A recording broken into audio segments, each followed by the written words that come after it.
அம்மாக்களுக்கு குழந்தைங்களை படிக்காம பாஸ் பண்ணி 8வது வரைக்கும் பாஸ் பண்ணி விட்டு 9வது கிளாஸ்ல என்ன பண்ணுவாங்க?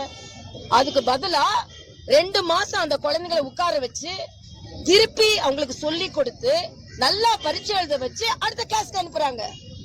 அப்படி பண்றது சரியா? இல்லன்னா நீ பாஸ் பண்ணிட்டேன்னா குழந்தைங்க பாட்டு படிக்காம பாஸ் பண்ணிட்டா அடுத்த கிளாஸ்ல போய் கஷ்டப்படுவாங்களா இல்லையா? 9வதுன்றது பெரிய கிளாஸா இல்லையா? ஆக எதை பத்தியுமே கவலைப்படாமல் பொய் சொல்லிக் கொண்டிருந்தால் எப்படி?